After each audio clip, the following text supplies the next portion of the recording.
Elon Musk का हम इंसानों को मार्स पर पहुंचाने का प्लान हमें किसी भी तरह के फ्रिक्शनल स्टोरी से कम नहीं लगता।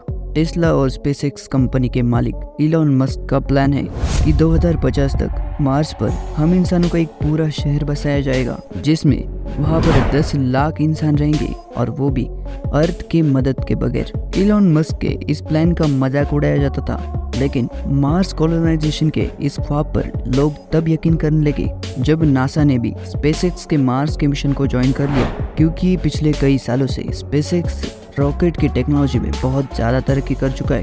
जैसे कि हम सभी जानते हैं कि एलोन मस्क की Tesla company auto pilot cars को बनाने में बहुत ज़्यादा माहिर है। इसी तरह स्पेसएक्स के रॉकेट में भी ऐसी टेक्नोलॉजी विकसित की जा रही है जिसमें कम से कम फ्यूल में हम इंसानों को और हमारे कार्गो को स्पेस में पहुंचाया जा सके।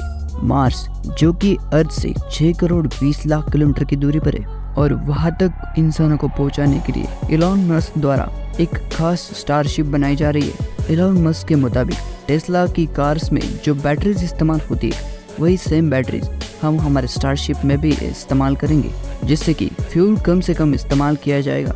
मार्स तक तो वो इंसानों को पहुंचा देंगे, लेकिन सवाल ये उठता है कि मार्स पर आखिर कॉलोनी बनाएंगे कैसे।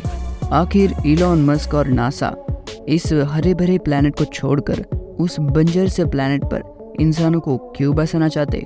ना ही वहाँ पर सांस लेने के लिए ऑक्सीजन, ना ही वहाँ पे खाने के लिए सामान, और ना ही -100 डिग्री सेल्सियस में सर छुपाने की जगह। जब वहाँ पर इंसानों को बसने के लिए कोई बेसिक फैसिलिटी नहीं है, तो एलोन मस्क और नासा आखिर इंसानों को वहाँ पर क्यों बसाना चाहते?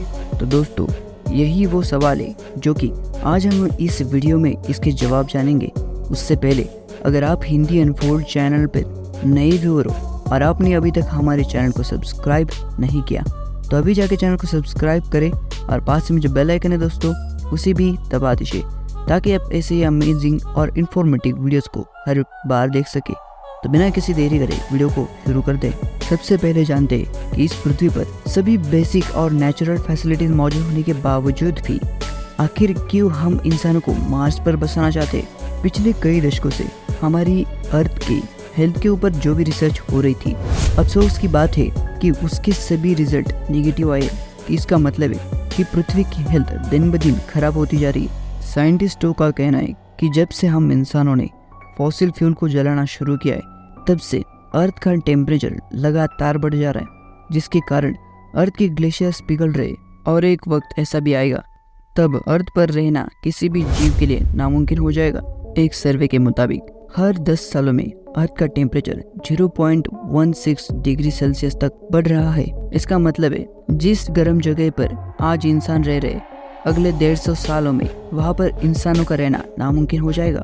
टेम्परेचर बढ़ने के कारण ग्लेशियर्स भी धड़ाधड़ पिघल रहे, जिसके कारण कई जगह पर बाढ़, सुनामी और ऐसे प्राकृतिक आपदाएं बढ़ती जा रही है। जो ओजोन लेयर हमें सूरज की बहुत ज़्यादा अल्ट्रावायलेट किरणों से बचाती है, वो भी धीरे धीरे डैमेज हो जा रही है। साइंटिस्टों को ये पता चल चुका है कि एक न एक दिन हमारा अर्थ इंसानों के रहने लायक नहीं रहेगा, और यही कारण है कि वो इंसानों को दूसरे प्लैनेट पर शिफ्ट करना चाहते हैं। लेकिन मार्स ही क्यों?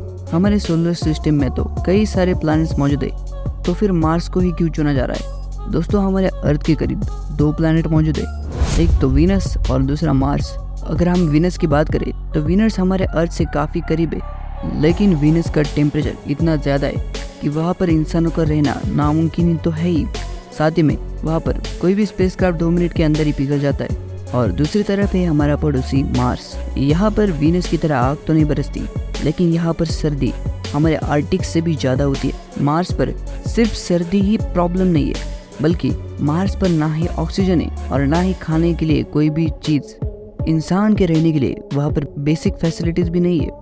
इन सभी कंडीशन को जानकर भी आखिर नासा और एलोन मस्क के पास ऐसा क्या प्लान है जो कि हम इंसानों को वहाँ पर भेजना चाहते? एलोन मस्क के प्लान के मुताबिक 2026 में पहले मार्स पर इंसानों का एक छोटा सा ग्रुप जाएगा, और इस ग्रुप के पास कम से कम 2 सालों तक जिंदा रहने की तमाम चीजें मौजूद होगी, यानी कि खाना पीना, प्रेशराइज सूट और ऑक्सीजन। लेकिन इस ग्रुप को वहाँ पर जाने से पहले मार्स पर एक प्रोटेक्टिव शेल्टर बनाना काफी जरूरी है, क्योंकि मार्स पर मिट्टी के तूफान हम इंसानों को काफी नुकसान पहुंचा सकते हैं। ये प्रोटेक्टिव शेल्टर मार्स पर मौजूद मिट्टी से ही बनाए जाएंगे, लेकिन जब मार्स पर इंसान हो गए नहीं तो आखिर ये शेल्टर वहाँ पर बनाएगा कौन? हैरानी की बात है कि ये शेल्टर्स मार्स पर मौजूद रोबोट्स बनाएंगे। आर्टिफिशियल इंटेलिजेंस रोबोट को मार्स पर उतारा जाएगा। ये एक खास किस्म के रोबोट्स होंगे। वैसे तो अलग अलग हिस्सों में काम कर सकेंगे, लेकिन जब जरूरत हो तो वो आपस में कनेक्टेड होके एक बड़ा स्ट्रक्चर बनाएंगे। ये रोबोट्स इंसानों के मुकाबले काफ़ी फास्ट तरीके से काम कर पाएंगे, जिनमें कैमराज, सेंसर्स और मिट्टी खोदने के लिए एक्सकवेटर्स भी मौजूद होंगे और साथ ही में 3D प्रिंटर यूनिट्स भी लगे होंगे। डिगिंग करने वाले रोबोट्स वहाँ से मिट्टी खोदकर छोटे रोबोट्स के पास दे देंगे और छोटे रोबोट्स उसी मिट्टी को 3D प्रिंटिंग यूनिट तक पहुँचाएंगे, जो कि वहाँ पर शेल्टर बनाएंगे। अब आता है इस मिशन का दूसरा फेज, जब मार्स पर पहली बार इंसान उतरेंगे। क्योंकि हम इंसान पहली बार मार्स पर उतरेंगे, उनके पास बहुत सारा सामान भी मौजूद होगा। वहाँ पर मौजूद रोबोट्स हम इंसानों का वेलकम करेंगे और हमारा सामान लैंडिंग साइट से बेस यूनिट तक ले जाएंगे। मार्स का एटमॉस्फेयर काफ़ी थिन होने के कारण हम इंसान वहाँ पर प्रेशराइज कैबिन्स में रहेंगे, यानी कि इन यूनिट्स के अंदर अर्थ की तरह आर्टिफिशियल एटमॉस्फेयर बनाया जाएगा। ये सारे प्रेशराइज कैबिन एक दूसरे से जुड़े होंगे और इन तक इलेक्ट्रिसिटी पहुंचाने के लिए सोलर फार्म बनाया जाएगा। अगर किसी इंसान को बाहर जाना होगा तो एक गाड़ी इन्हीं कैबिन के दरवाजे से कनेक्ट हो जाएगी, जिसके कारण अंदर का प्रेशर लीक ना हो सके।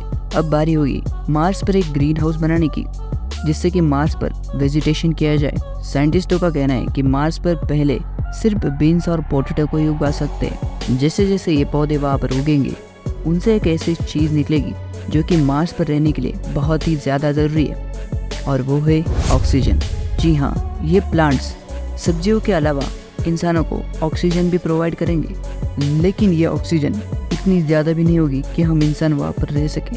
इसलिए जल्द से जल्द ऑक्सीजन बनाने के लिए बड़े बड़े इक्विपमेंट्स लगाए जाएंगे, जो कि आर्टिफिशियल तरीके से ऑक्सीजन बनाएंगे। मार्स के नॉर्थ पोल पर मौजूद फ्रोजन आइस, जिससे हम वहाँ पर पानी भी बना सकेंगे। इसका मतलब है वहाँ पर हमें रहने के लिए जो बेसिक फैसिलिटीज़ है वो हम खुद ही तैयार कर लेंगे। पर आखिर ये सवाल उठता है कि मार्स पर जाने के बाद हमें सिर्फ कैबिन में ही रहना है, तो आखिर इतने तामझाम क्यों? साइंटिस्टों के पास इसका पुख्ता तौर पे कोई जवाब नहीं है, लेकिन उनका ये मानना है कि मार्स के एटमॉस्फेयर में अगर हम कुछ ऐसे चेंजेस कर देंगे जिससे कि वहाँ का एवरेज टेम्परेचर बढ़ जाएगा, तो शायद आने वाले 100 या 200 सालों में मार्स भी वैसा ही होगा जैसी आज हमारी पृथ्वी है। और ऐसा करने के लिए जो आइडिया दिए जा रहे उन्हें जानकर आप हैरान रह जाओगे। एक MIT स्टूडेंट मार्गरेटा मेरिनोवा का आइडिया है कि हम मार्स पर ऐसी फैक्ट्रीज बनाएं जिससे कि वहाँ पर कार्बन डाइऑक्साइड प्रोड्यूस हो और मार्स का एवरेज टेम्परेचर बढ़ जाए, जिससे कि मार्स भी हमारी पृथ्वी की तरह ग्लोबल वार्मिंग से रहने लायक बन जाए। और वही इलॉन मस्क का आइडिया है कि हम मार्स पर करीब 10,000 न्यूक्लियर मिसाइल्स को फायर करें, जिससे कि वहाँ का एवरेज टेम्परेचर बढ़ जाए और वहाँ पर मौजूद फ्रोजन आइस पानी में कन्वर्ट हो जाए और कुछ 100-200 साल में मार्स भी हमारे पृथ्वी की तरह रहने लायक बन जाए। तो आपको ये वीडियो कैसा लगा दोस्तों? वीडियो अच्छा लगा हो तो वीडियो को लाइक और चैनल को सब्सक्राइब जरूर करें।